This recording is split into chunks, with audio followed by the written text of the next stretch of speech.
"Sir, you need to move to the back. This section is for our premium passengers only."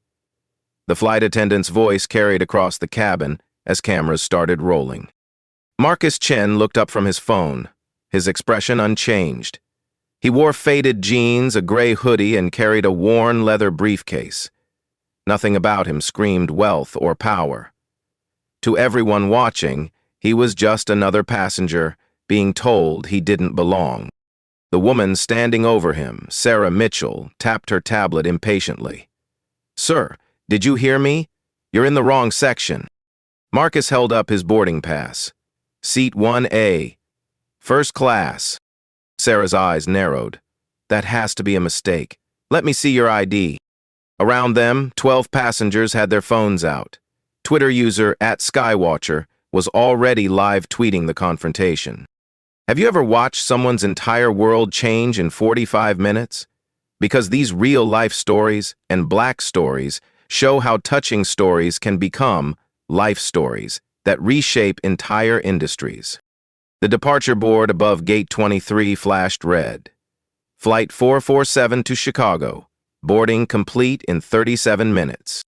Sarah examined Marcus's boarding pass like it was counterfeit currency. Her colleague, Jessica, approached from the galley. "Problem?" Jessica whispered, loud enough for nearby passengers to hear.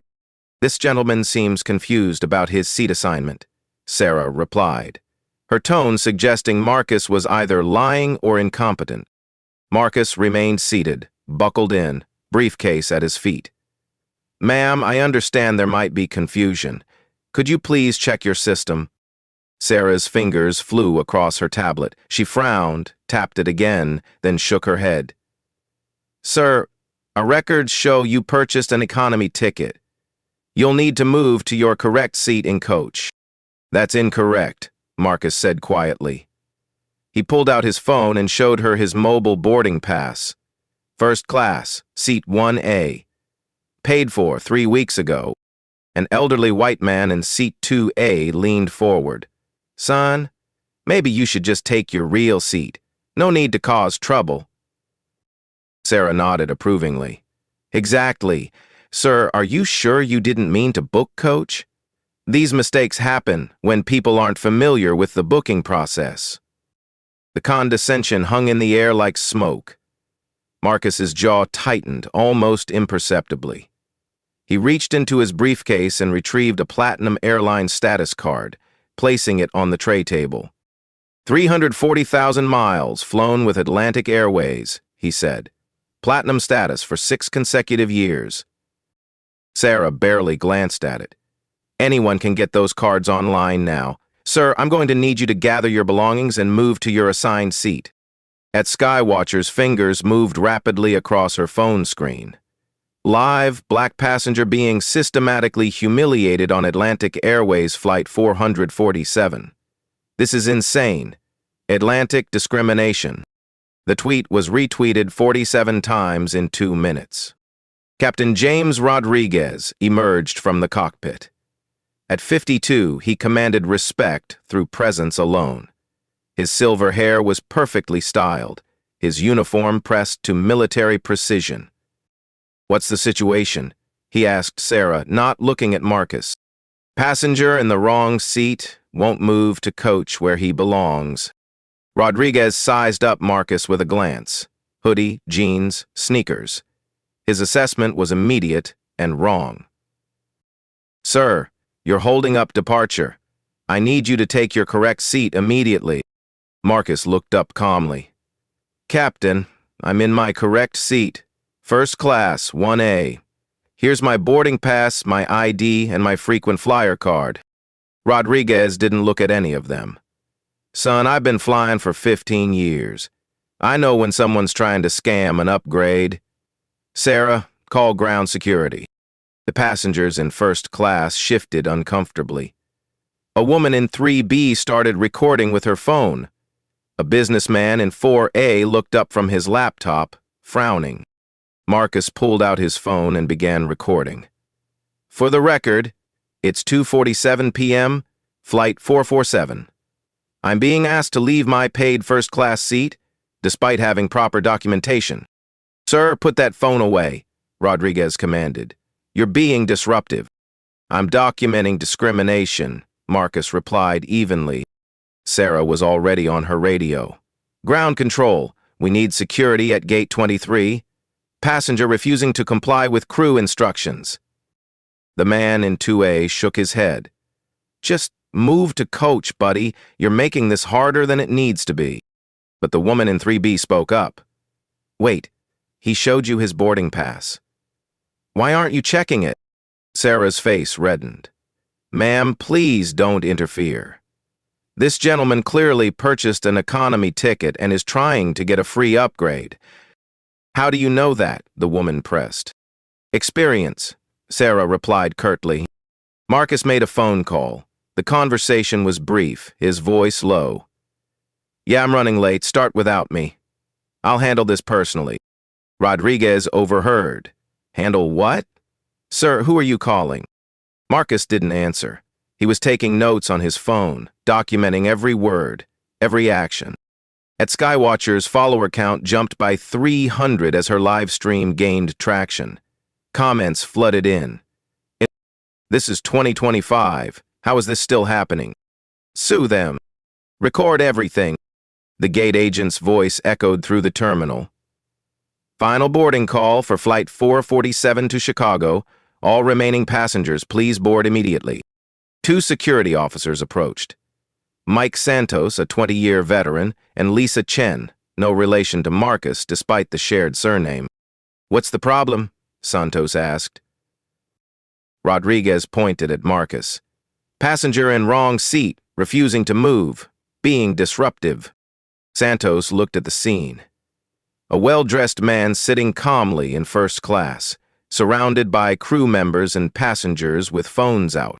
Sir, can I see your boarding pass? Marcus handed it over without protest. Santos examined it carefully, compared it to Marcus's ID, then looked at his radio. This shows first class, seat 1A, Santos said to Rodriguez.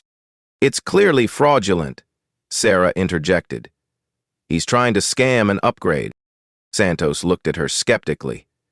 Ma'am, these boarding passes come directly from your system. How would it be fraudulent? Sarah faltered. Well, these people know how to manipulate the system. The words hung in the air. Even passengers who hadn't been paying attention looked up.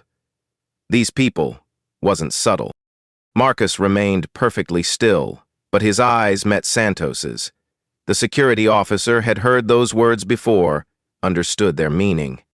Sir, Santos said to Marcus, would you mind stepping off the aircraft for a moment, just to verify everything with the gate agent?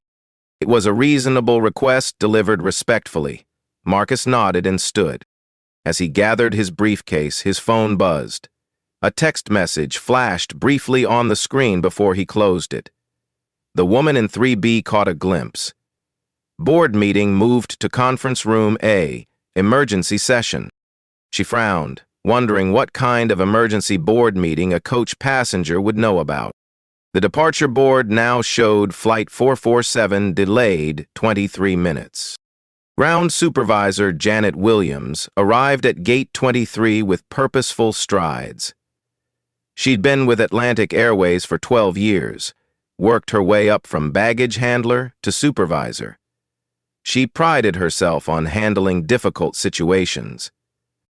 What's the hold-up? She asked Santos. Passenger verification, he replied, handing her Marcus's documents. Janet examined everything with theatrical thoroughness. Boarding pass, ID, frequent flyer card. She looked from the documents to Marcus, then back to the documents. Mr. Chen, these appear to be in order. However, given the crew's concerns about your behavior, I think it's best if we reseat you in coach for this flight. Marcus's voice remained level. What behavior? I was sitting quietly in my assigned seat. You are being argumentative with the flight crew. I was providing documentation when they claimed I was in the wrong seat. Janet's expression hardened. Sir, arguing with me won't help your cause. You can take your assigned coach seat, or you can take the next flight. Those are your options. Back on the plane, at Skywatcher's live stream had exploded. The hashtag Atlantic Airways discrimination was trending. Her viewer count hit 1,500 and climbing. Her commentary was running live. They've forced him off the plane now. This man has a first-class ticket, showed multiple forms of ID, and they're treating him like a criminal. This is what discrimination looks like in 2025? Comments poured in faster than she could read them. Save this video as evidence. What's his name? He needs a lawyer. Atlantic Airways stock is going to tank. Someone find out who this guy is. Inside the terminal, other passengers from the flight had gathered to watch. Several were recording. A teenage girl was streaming on TikTok. A businessman was updating his LinkedIn feed. Marcus looked at his watch. A habit, perhaps, but Janet noticed it was expensive. Very expensive. More than her monthly salary expensive. Sir, I need your decision. Coach seat or next flight? May I speak with your district manager? Marcus asked. Janet laughed. The district manager?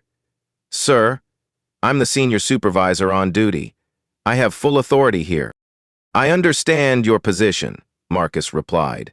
However, I'd like to escalate this to your district manager.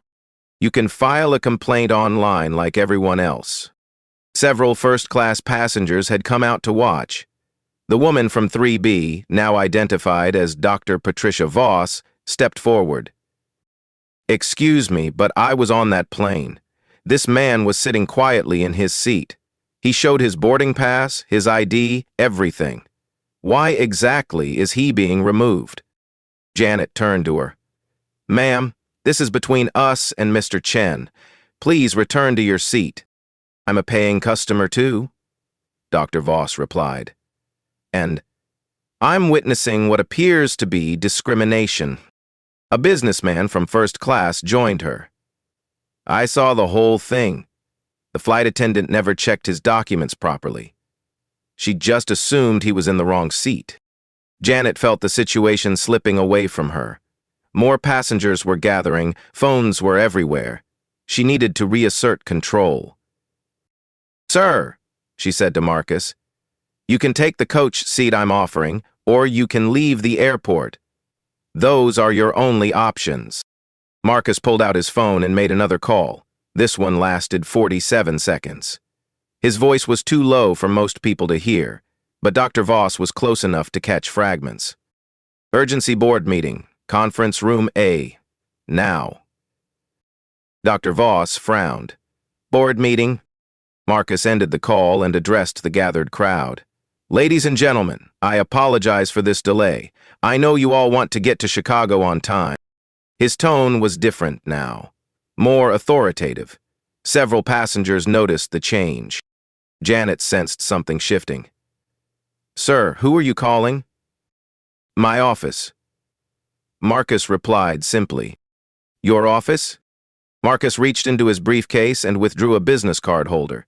He selected one card and handed it to Janet. She read it, and her face went pale. Marcus Chen, Chief Executive Officer, Chen Industries. The gathered passengers pressed closer, trying to see. Dr. Voss read over Janet's shoulder and gasped. Oh my God, she whispered. The businessman from first class pulled out his phone and started Googling. His eyes widened as he read. Holy shit, he muttered. Chen Industries, they're worth billions. At Skywatcher caught the exchange on her live stream. Wait. Did someone just say billions? Chat, what's happening? Who is Chen Industries? Her viewers were already researching.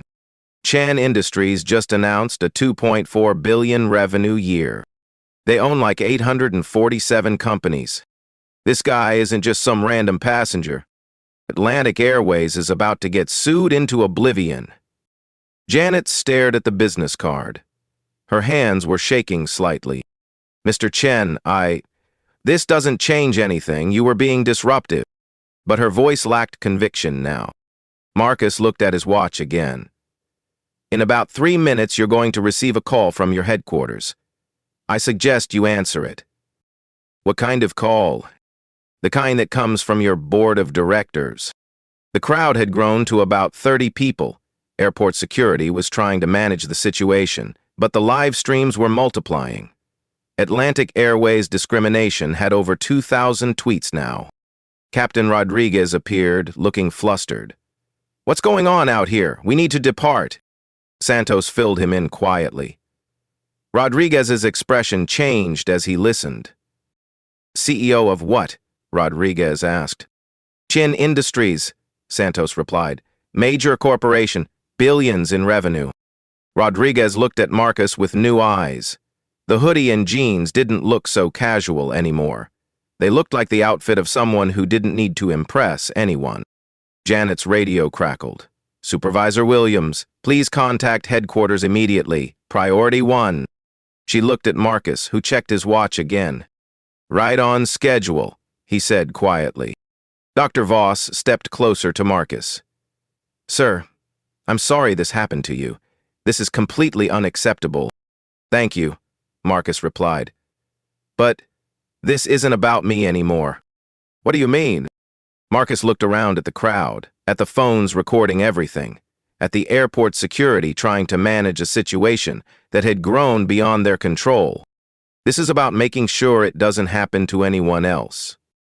At Skywatcher's live stream viewer count hit 3,000. Major news outlets were starting to pick up the story. Atlantic Airways' stock price, which had been stable all day, dropped by 1.2% in the last 15 minutes. Janet's radio crackled again. "Supervisor Williams, CEO Patricia Vance needs to speak with you immediately." Janet looked at Marcus, then at the business card in her hand, then at the crowd of witnesses recording everything. "This is about to get very interesting," Dr. Voss muttered to the businessman beside her. Marcus opened his briefcase and pulled out a folder. Inside were documents that would change everything. "Actually," he said to Janet, "there's something else you should know." The crowd leaned in, sensing that whatever came next would be the moment everything changed. Marcus's phone buzzed with a text. "Board is assembled, awaiting your call." He looked up at Janet, at Captain Rodriguez, at Sarah, who had joined them from the plane. "Shall we discuss this inside? I think you're going to want privacy for this conversation." The gate area had transformed into an impromptu amphitheater. Passengers sat on chairs, stood against windows, and leaned against pillars. The live streams had multiplied. At Skywatcher now had 4,000 viewers. 3 other passengers were streaming simultaneously. Marcus stood calmly in the center, his briefcase open, documents arranged methodically on a nearby chair. "Ladies and gentlemen," he began, his voice carrying easily across the space. "I want to apologize for the delay. I know many of you have connections to make, families to see, business to conduct." Janet Williams stood frozen, Patricia Vance's direct number displayed on her phone screen. She hadn't made the call yet. "Before we resolve this situation," Marcus continued, "I think everyone deserves to understand what's really happening here." He pulled out a leather portfolio and opened it. The first document was a stock ownership certificate. 6 months ago, Chen Industries acquired a 23% stake in Atlantic Airways. The words hit the crowd like a physical force. Gasps, muttered curses, someone saying, "No way," loud enough for everyone to hear. Captain Rodriguez stepped forward. "That's impossible. I would have heard about a major acquisition like that." Marcus looked at him calmly. "Captain Rodriguez, you've been with Atlantic Airways for 15 years. Excellent safety record, by the way. I've reviewed your file." Rodriguez's face went white. "You've reviewed my file?" Chen Industries reviews all key personnel files for companies in our investment portfolio. Standard due diligence. Sarah Mitchell, who had been lurking at the edge of the crowd, suddenly understood the magnitude of what had just happened. She'd discriminated against someone who effectively owned nearly a quarter of the airline. Dr. Voss was recording with her phone, but she lowered it slightly. "Mr. Chen, are you saying you own part of Atlantic Airways?" 23%, Marcus confirmed. which makes Chen Industries the second largest shareholder. He pulled out another document. Atlantic Airways, fiscal year 2024. Total revenue, $8.2 billion. Chen Industries investment, $1.9 billion. The businessman from first class was frantically taking notes. This is incredible. This guy isn't just wealthy, he's one of the owners of the airline. At Skywatcher's stream was exploding with comments. He owns the airline. This is the best plot twist ever. Atlantic Airways is so screwed. Someone's getting fired in real time. Marcus reached into his briefcase again. There's more context you should have. He produced a thick folder labeled Atlantic Airways Corporate Account Summary. Chen Industries books approximately 847 flights per year with Atlantic Airways. Our annual travel expenditure with this airline, $1.2 million. Janet finally found her voice. Mr. Chen, I had no idea. Of course you didn't, Marcus interrupted gently. That's the point. A customer's treatment shouldn't depend on their net worth or their position. It should be consistent and respectful. He opened the folder and pulled out several pages. My personal account with Atlantic Airways. Platinum status for 6 consecutive years. 340,000 miles flown. Last year alone, I took 63 flights with this airline. Captain Rodriguez was staring at the documents like they might disappear if he blinked. Sir, we had no way of knowing. Captain, that's exactly the problem, Marcus replied. You made assumptions based on my appearance. You never checked my credentials. You called security without verifying the facts. Sarah's voice was barely a whisper. Mr. Chen, I'm so sorry. I didn't realize. Mitchell, Marcus said, consulting a document. 8 years with Atlantic Airways. Generally positive performance reviews. 2 customer complaints in your file, both involving passengers of color. The implication hung in the air like a blade. Dr. Voss stepped closer. Mr. Chen, what happens now? Marcus looked at his watch. In about 90 seconds, Janet's going to get another call from headquarters, because right now, there's an emergency board meeting happening in Atlantic Airways' Chicago. As if on cue, Janet's phone rang. The caller ID showed Patricia Vance, CEO. Marcus nodded to her. You should take that. Put it on speaker. Janet's hands were shaking as she answered.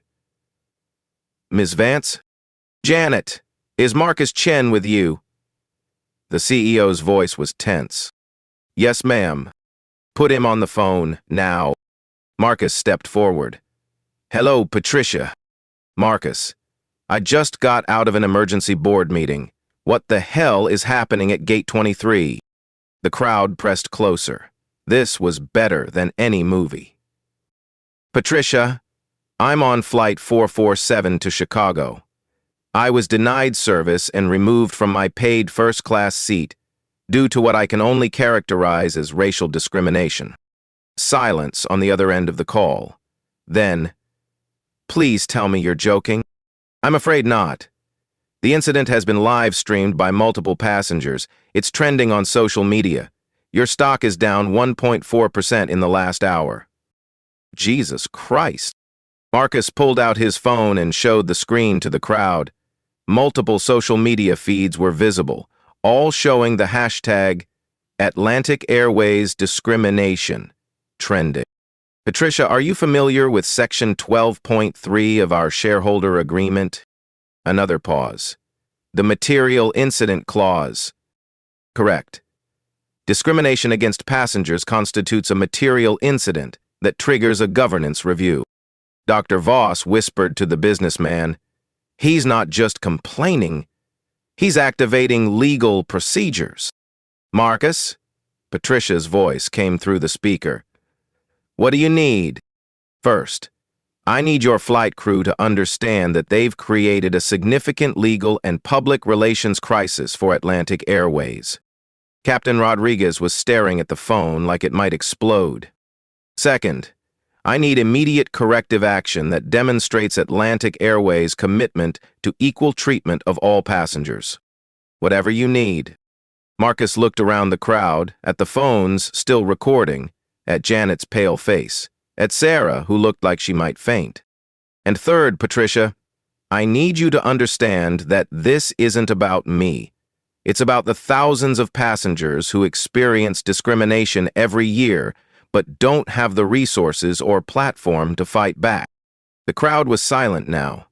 Even the live stream comments had slowed as people absorbed what they were witnessing. Marcus, I'm authorizing whatever actions you deem appropriate. Full authority. Marcus nodded. Thank you. I'll have recommendations within the hour. He ended the call and looked around the gate area. 50 people were staring at him. Multiple live streams were broadcasting to thousands more. There's one more thing you should know, Marcus said. He reached into his briefcase and pulled out a final document. This one was different, more official-looking, with multiple signatures and seals. Last year, Atlantic Airways received an anonymous donation of $500,000 to fund diversity and inclusion training.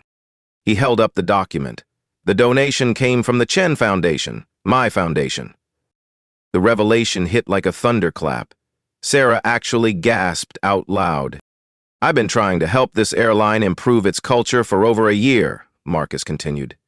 Today, I experienced firsthand why that help is desperately needed. At Skywatcher's voice came through her live stream. Chat, are you getting this? This man has been trying to help the airline and they discriminated against him. This is unreal. Marcus closed his briefcase with deliberate precision. Now, shall we discuss how to ensure this never happens again? Janet's phone rang again. This time it was the Atlantic Airways legal department. The real work was about to begin. Conference Room A at Atlantic Airways headquarters was normally used for quarterly reviews and budget meetings. Today, it had become the epicenter of a corporate crisis. Patricia Vance sat at the head of the mahogany table, surrounded by 8 board members, the company's legal team, and her senior vice presidents. The room's video wall displayed 3 feeds: the live stream from Gate 23, Atlantic Airways stock chart showing a steady decline, and a Twitter analytics dashboard tracking Atlantic Airways discrimination. Patch Mr. Chen through to the main screen, Patricia ordered. Marcus appeared on the 75-inch display, standing calmly in the gate area with Janet Williams beside him. The crowd of passengers was still gathered, phones still recording. Marcus, you have the floor, Patricia said. Marcus had positioned himself so the crowd could hear both sides of the conversation. This wasn't going to be a private settlement discussion. This was going to be transparency in real time. Thank you, Patricia. Before we discuss solutions, I think the board needs to understand the full scope of what happened here. He gestured to Sarah Mitchell, who had reluctantly joined the group at the gate podium. Mr. Mitchell, would you please tell the board what you said when you first approached me? Sarah's voice was barely audible. I told you that section was for premium passengers only, despite the fact that I was holding a first-class boarding pass? Yes. And when I showed you my platinum frequent flyer card, I said anyone could get those cards online. Board member David Kim leaned forward in Chicago. Ms. Mitchell, what made you assume Mr. Chen's documents were fraudulent? The question hung in the air. Sarah looked around desperately, seeking an escape from a truth everyone already knew. Marcus answered for her. I'll save Ms. Mitchell the discomfort of answering. She made assumptions based on my appearance. A black man in casual clothes couldn't possibly belong in first class. Patricia rubbed her temples. Marcus, what are your immediate demands? Let me present the facts first, then we'll discuss solutions. Marcus pulled out his tablet and connected it to his phone's hotspot. Within seconds, he was sharing his screen with the conference room. Atlantic Airways financial performance, Q4 2024. Total passengers 47.2 million. Customer satisfaction rating, 3.2 out of 5. Industry average, 3.8. The board members were taking notes furiously. Discrimination complaints filed with the Department of Transportation against Atlantic Airways in 2024, 147. That's 43% higher than the industry average. Patricia's face was grim. Marcus, we weren't aware the numbers were that high. Because your complaint resolution system is designed to discourage reporting, not encourage it. Marcus pulled up another slide. Chen Industries' annual travel spending breakdown. Atlantic Airways, $1.2 million. American Airlines, $800,000. Delta, $650,000. The implications were clear. Atlantic Airways was getting the largest share of a multi-million-dollar corporate travel budget. However, Marcus continued, given today's incident, Chen Industries will be reviewing all vendor relationships for alignment with our corporate values. Board member Sarah Rodriguez spoke up. Mr. Chen, what would constitute appropriate resolution from your perspective? Marcus looked around the gate area, at the passengers still watching, at the live streams still broadcasting. First, immediate termination of all personnel involved in the discriminatory actions. Sarah Mitchell's knees buckled slightly. Captain Rodriguez closed his eyes. Second, implementation of comprehensive bias training for all customer-facing staff within 30 days. Patricia nodded. Agreed. Third, establishment of an anonymous reporting system for discrimination incidents, managed by a third-party organization. Also agreed. Fourth, creation of a $500,000 fund dedicated to diversity and inclusion initiatives. The board members exchanged glances. $500,000 was significant, but not catastrophic. And fifth, Marcus continued, a public apology from Atlantic Airways acknowledging systemic failures in equal treatment of passengers. Patricia paused. Marcus, a public apology could expose us to significant legal liability. Patricia, your current legal liability is already significant. There are approximately 4,000 people watching this conversation live. Your stock has dropped 2.1% in the last 2 hours. Your choice is between controlled transparency and uncontrolled crisis. Legal counsel whispered something in Patricia's ear. She nodded grimly. A conditions accepted, she announced. The crowd at the gate erupted in applause. At Skywatcher's comment section exploded with celebration emojis. But Marcus wasn't finished. There's one additional requirement, he said. The conference room fell silent. I want real-time implementation, not promises, not future commitments, changes implemented within 72 hours. That's impossible, protested VP of Operations Michael Torres. Union agreements, legal reviews, system updates. Marcus interrupted. Michael, I've reviewed your operational capabilities. When weather emergencies require rapid schedule changes, you can reorganize your entire system in 6 hours. When you have the will, you have the way. Patricia leaned back in her chair. What specifically do you need in 72 hours? Marcus pulled up another document on his tablet. Miss Mitchell and Captain Rodriguez terminated within 24 hours. Replacement training materials developed and deployed within 48 hours. Anonymous reporting system operational within 72 hours. And if we can't meet that timeline? Marcus looked directly into the camera. Then Chen Industries will divest our Atlantic Airways holdings and recommend that our network of partner companies do the same. The threat was devastating. Chen Industries wasn't just a large investor. They were connected to dozens of other corporations that collectively represented millions in annual travel spending. Board member Jennifer Walsh asked, Mr. Chen, how do we know these changes will be sufficient? You don't, Marcus replied. But you'll have quarterly reviews with independent auditors to track progress. Full transparency, public reporting.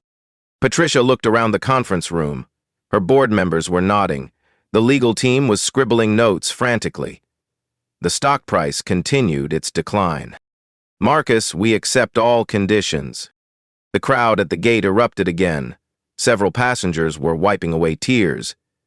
Dr. Voss was shaking her head in amazement. But Marcus still wasn't done. "There's one final element," he said. "Personal accountability." Patricia's expression tightened. "What do you mean?" "Executive compensation should be tied to diversity and inclusion metrics." "Starting with your compensation, Patricia." The conference room went dead silent. 20% of executive bonuses tied to measurable improvements in equal treatment outcomes. Quarterly assessments, public reporting. Patricia stared at the screen for a long moment. Around the conference table, 8 board members waited for her response. "Agreed," she said finally. Marcus nodded. "Then we have a framework for moving forward." He looked around the gate area one more time. "Ladies and gentlemen, I apologize again for the delay. However, I hope you can see that sometimes delays serve a greater purpose." The crowd broke into sustained applause. Janet Williams stepped forward. "Mr. Chen, what happens now?" Marcus smiled for the first time since the incident began. "Now, Janet, we fix the system, and we make sure every passenger is treated with dignity and respect." He looked back at the camera. "Patricia, I'll expect the implementation timeline by email within 4 hours." "You'll have it in 2, she replied. Marcus closed his tablet and picked up his briefcase. "Now, I believe Flight 447 was supposed to depart 45 minutes ago. Shall we get these passengers to Chicago?" The transformation was immediate. Janet was issuing instructions to her staff. Sarah Mitchell was being escorted away by airport security. Captain Rodriguez was having his credentials reviewed by supervisors. A new flight crew was already being assembled. Addressing another address, Skywatcher addressed her live stream audience. "Chat, I don't think I've ever seen anything like this. One man just changed an entire airline's policies in real time." As Marcus finally boarded his flight in seat 1A first class, Dr. Voss leaned over from 3B. "Mr. Chen, that was incredible. How did you stay so calm through all of that?" Marcus settled into his seat and opened his laptop. "Dr. Voss, anger is temporary, systems change is permanent. I'd rather build something lasting than just vent frustration." The plane pushed back from the gate 53 minutes late. But it was carrying more than passengers to Chicago. It was carrying the promise of change. 71 hours later, Marcus Chen sat in his Chicago office reviewing implementation reports from Atlantic Airways. His assistant, Maria Santos, had arranged the documents chronologically on his mahogany desk. "The termination letters were executed yesterday," Maria reported. "Sarah Mitchell and Captain Rodriguez were dismissed with cause. Janet Williams was demoted to training coordinator and will undergo mandatory sensitivity counseling." Marcus nodded, reviewing the documentation. "What about the replacement protocols?" "New crew training materials went live this morning. Every Atlantic Airways employee will complete 8 hours of bias recognition training within the next 30 days. The anonymous reporting system launched at 6 a.m. His phone buzzed with a news alert. Atlantic Airways stock rebounds after swift discrimination response. Shares up 3.2%. The market had responded positively to decisive action. Investors appreciated companies that addressed problems quickly rather than letting them fester. Patricia Vance had appeared on CNBC that morning, announcing the Dignity in the Skies initiative. The interview had been watched 847,000 times in 6 hours. "Mr. Chen's experience was unacceptable," she had said directly to the camera, but his response showed us how to turn a failure into an opportunity for meaningful change. The anonymous reporting system had already logged its first complaint. A passenger on Flight 892 reporting discriminatory treatment by ground staff in Denver. The complaint was being investigated by a third-party firm within hours, not weeks. Marcus's computer chimed with an incoming video call. Patricia Vance appeared on screen, looking considerably more relaxed than she had 3 days ago. "Marcus, I wanted to give you the first quarterly report personally." She shared her screen, showing a comprehensive dashboard of metrics. Discrimination complaints down 67% in just 3 days. Customer satisfaction surveys show marked improvement. Most importantly, we've had 12 employees proactively report bias incidents they've witnessed. Marcus leaned back in his chair. "That's the real victory, Patricia. When employees feel empowered to speak up." The training program has been requested by 6 other airlines. We're licensing it through a nonprofit organization with proceeds funding diversity scholarships. "Excellent. What about the executive compensation metrics?" Patricia smiled. "Board approved unanimously. 20% of all C-suite bonuses now tied to diversity and inclusion outcomes. First quarterly review is next month." Marcus pulled up his own metrics dashboard. Chen Industries tracked their vendor relationships meticulously. "Atlantic Airways is back to being our preferred airline partner," he confirmed. "Chen Industries will increase our travel spending by 15% this quarter." "That's wonderful news. Marcus, I have to ask, how did you know exactly what levers to pull?" Marcus considered the question. "Patricia, I've been discriminated against before.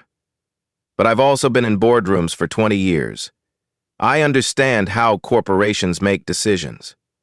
The key is aligning moral imperatives with business incentives.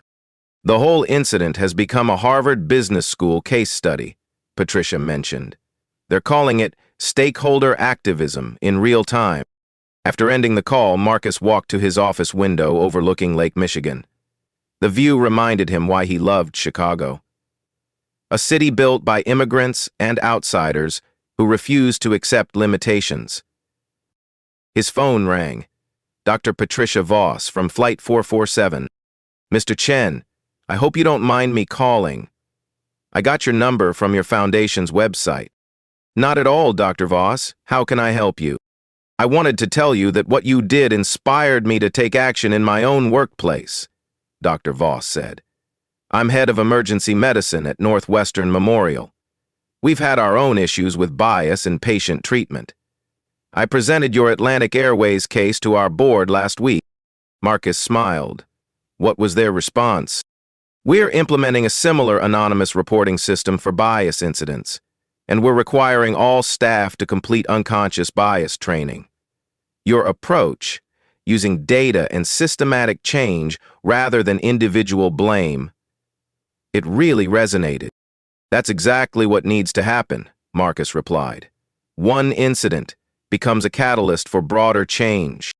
The medical community is calling it the Chen Protocol, using documented discrimination incidents to drive institutional reform rather than just individual punishment." After Dr. Voss hung up, Marcus reviewed the broader impact metrics his team had compiled. The hashtag Dignity in Skies had been used 47,000 times across social media platforms. But more importantly, it had spawned 12 copycat initiatives at other transportation companies. Greyhound bus lines had announced their own bias training program. Amtrak had hired a chief diversity officer. 3 major hotel chains had implemented anonymous reporting systems. His assistant brought in a stack of letters from passengers who had experienced similar discrimination. Each letter shared a story, thanked Marcus for speaking up, and many included documentation of their own incidents. One letter stood out. It was from a young black woman named Angela Thompson, a recent MBA graduate. "Mr. Chan, I was on United Flight 237 last month and experienced almost identical treatment to yours. But I didn't have your resources or platform. I just endured it and filed a complaint that went nowhere. Watching your live stream showed me that discrimination doesn't have to be accepted silently. I'm now working with the ACLU to document systematic bias in airline treatment. Thank you for showing that change is possible." Marcus added Angela's letter to a growing file.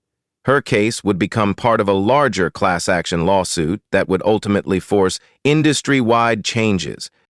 The true measure of success wasn't just Atlantic Airways reforms. It was the ripple effect across an entire industry. 3 months later, the Department of Transportation announced new federal guidelines requiring airlines to track and publicly report discrimination complaints. The regulations were nicknamed the Atlantic Airways Rules after the incident that sparked them. Marcus received a call from Transportation Secretary Michael Rodriguez, no relation to the terminated captain. "Mr. Chen, your Atlantic Airways case provided the political momentum we needed to implement comprehensive anti-discrimination regulations. 6 major airlines have already adopted your recommended protocols, voluntarily, rather than wait for federal mandates." The Chen Foundation had expanded its focus to transportation equality, funding legal representation for passengers facing discrimination. In 6 months, they had supported 43 cases across airlines, bus companies, and rideshare services. Marcus often reflected on the moment when Sarah Mitchell first told him to move to the back of the plane. That single incident of discrimination had become a catalyst for systematic change affecting millions of travelers. But the most satisfying outcome was personal. Last month, Marcus had flown Atlantic Airways Flight 447 again, the same route, the same aircraft type. The flight attendant, a young black man named David, had welcomed him aboard with genuine respect. "Mr. Chen, it's an honor to have you flying with us today. Is there anything I can do to make your flight more comfortable?" Marcus had looked around the first-class cabin and noticed the diversity of passengers. Different races, ages, clothing styles, all being treated with equal professionalism and respect. "David, you're already doing everything perfectly." That was the real victory, not the corporate policy changes or the media attention or the stock price recovery. It was the simple fact that the next passenger who looked like Marcus, or didn't look like him, would be treated with dignity. The transformation was complete. The system had changed. 2 years after Flight 447, Marcus Chen stood at the podium of the National Civil Rights Museum in Memphis, delivering the keynote address for their annual Transportation Equality Summit. The auditorium was packed with 800 attendees, more seats than the airline executives, civil rights lawyers, government officials, and activists. But Marcus could see beyond the crowd to the millions watching the live stream. "Change doesn't require violence," he told the audience. "It doesn't require lawsuits or protests or public shaming. It requires documentation, leverage, and systematic thinking." He clicked to his first slide, a graph showing discrimination complaints across all major airlines. Since the Atlantic Airways incident, airline discrimination complaints have dropped by 71% industry-wide. Not because discrimination disappeared overnight, but because airlines implemented systems to prevent it.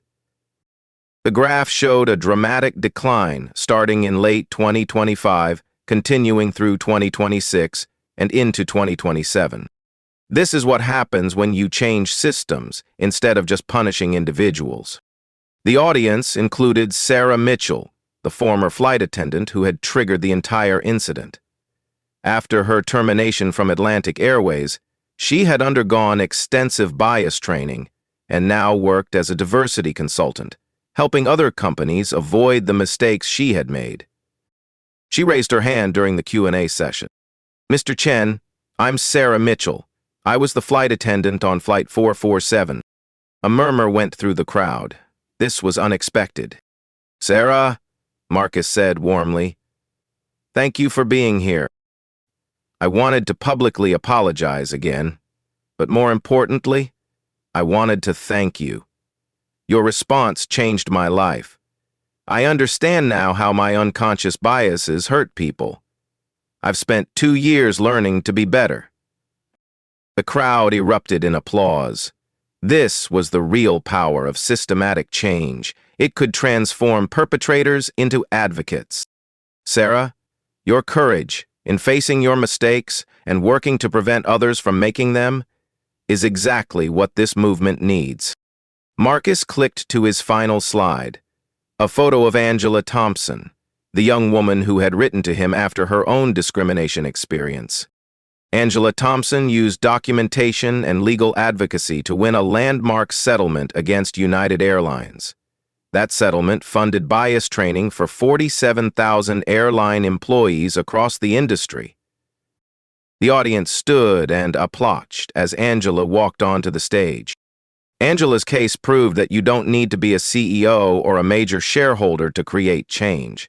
You just need to be willing to document injustice and demand accountability. Marcus looked directly into the live stream camera. These touching stories remind us that change happens when ordinary people refuse to accept discrimination as normal. When we document injustice systematically, when we demand accountability from institutions, when we use our economic power strategically. He paused, letting the words sink in. Every person watching this has experienced unfair treatment or witnessed it happening to others. Your stories matter. Your documentation matters.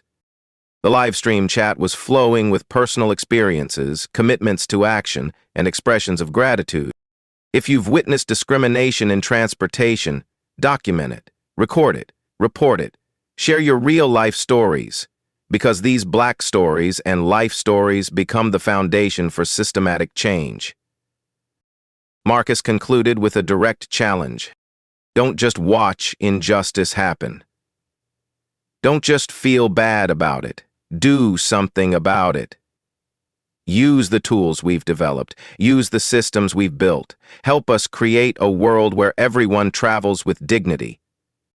The screen displayed the Transportation Equality Foundation's website and reporting tools. Share this video. Tell your friends about these resources. Subscribe to stay informed about our progress, because together, we can ensure that what happened on Flight 447 was the last time, not just another time. The applause continued for 3 full minutes as the live stream viewer count hit 150,000. Change had become contagious.